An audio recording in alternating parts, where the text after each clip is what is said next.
Alright. So, okay. Dari Bibi kita dah jelas pada sesi yang lalu. Okay, untuk sesi sekarang ni, kita fokus untuk gabungan yang kedua iaitu moving average. So, nombor satu, kita kena masukkan moving average dia adalah moving average 50. Tukar kepada exponential. High itu kita tukar pada close. Merah kita tukar kepada aqua. Dan dia tebalkan sikit. Nombor 3 ke nombor 4 ke boleh. Untuk membezakan antara apa ni, BB dengan MA50 ni. Okey. Fungsi dan peranan MA50. EMA ini berfungsi sebagai untuk melihat trend. Dan trend ini terbahagi kepada dua, iaitu trend semasa di mana time frame 4 jam ke bawah. Maknanya 4 jam, 1 jam, 15 minit, 5 minit, macam tu. So, ini dipanggil trend semasa. Apabila berlaku pada trend semasa ini, maknanya kita trade mengikut corak perjalanan di masa dan ketika itu. Maknanya, kalau time frame kecil ni, kitaran dia berlaku macam ni. Naik, turun, pagi, petang, siang, malam ni kan.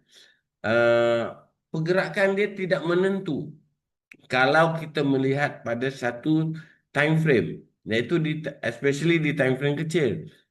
Sebab tu saya kata trend semasa. Semasanya, contoh orang kat sini, trend down kan, candle semua berada down. Lepas tu dia break MA50, break mid BB, MA50 dia dah naik pula. So sekarang kita nak kena follow dia trend up pula. Lepas tu dia berlaku trend down pula. So maknanya trend tu adalah bukan trend yang sebenar dalam perjalanan ataupun pergerakan market itu.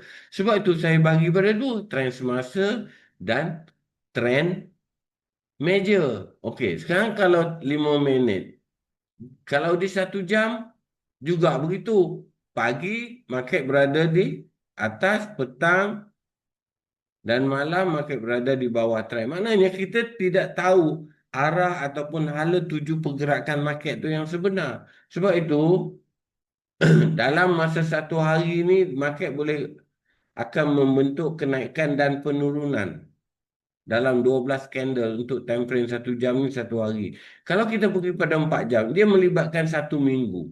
Dalam 1 minggu ni market ni berada di tengah-tengah antara top BB dengan low BB. Dia berada di middle BB. Maknanya masa ni itu yang melibatkan BB. Ada kekuatan untuk naik atau kekuatan untuk turun ketika BB sedang mendatar.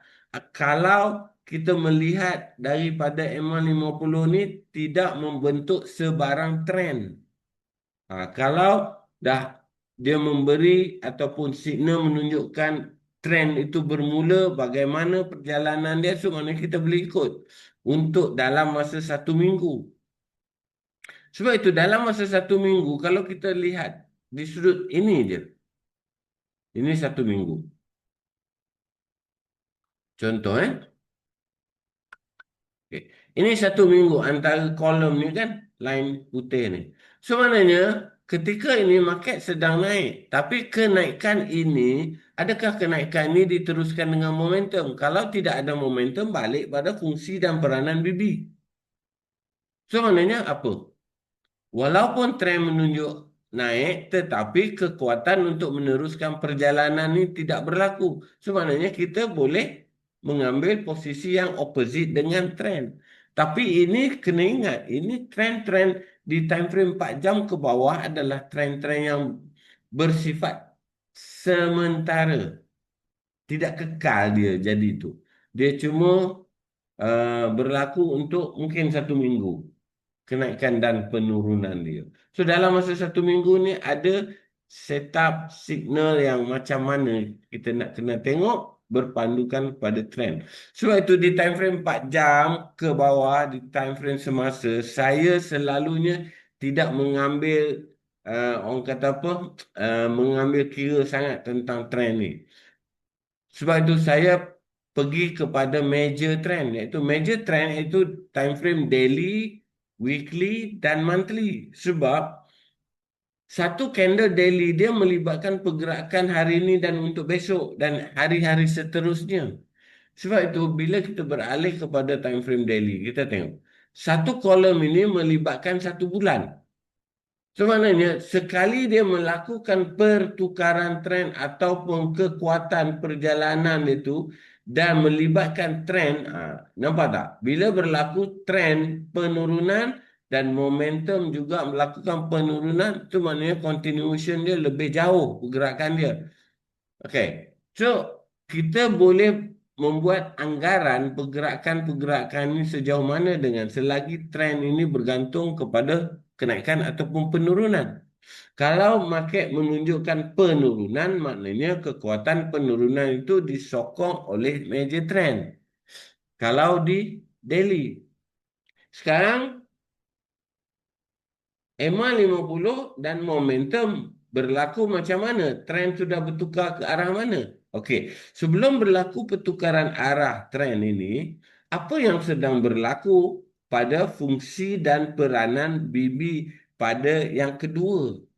Fungsi dan peranan kedua di mana candle tidak lagi membentuk sebarang kekuatan penurunan. So berlaku candle pertukaran dan meneruskan trend. Okey, walaupun dalam trend sedang melakukan penurunan, tetapi digabungkan dengan BB, kita nampak kekuatan penurunan tidak berlaku. Last kali penurunan dia berlaku di sini. So, dan sekarang permulaan pertukaran trend. Kita dah nampak. Apabila berlaku satu candle daily di major trend melakukan pertukaran trend, maka pergerakan itu melibatkan melebihi pada 1 hari, 2 hari atau 3 hari. Contoh yang simple je kat sini. Berlaku pertukaran trend, dia tidak akan berhenti dengan satu candle daily. Sebenarnya candle daily closing semalam atau kemarin, maknanya hari ini punya pergerakan. Sebenarnya sekarang berlaku. Dah hari yang ketiga. Maknanya continuation berlaku. Adakah continuation ini berlaku pada major trend di time frame lebih atas? Okey. Major trend dia masih up di time frame weekly. Maknanya penurunan ini penurunan sekadar rejection semua. Dia tidak membentuk momentum pertukaran trend. Dia yang berlaku pertukaran trend bila berlakunya candle-candle yang close momentum dan trend. Bergerak searah, seiring dan sejalan. Satu hala tuju. Dan trend membawa perjalanan market untuk time frame besar ini selalunya pergerakan dia besar. Okey? Jelas ya? Kalau tengok monthly, jelas, market tak turun pun. Penurunan sekadar bersifat sementara untuk mencari setup di time frame kecil. Itu je. Cuma gold ni, kalau time frame besar, dia lambat lah. Ha, contoh dia macam ni. Fungsi dan peranan MA50. Trade wisely all the best untuk hari-hari seterusnya. Moga dipermudahkan kefahaman dalam uh, mencari dan mengenali setup BBMB ini. Assalamualaikum.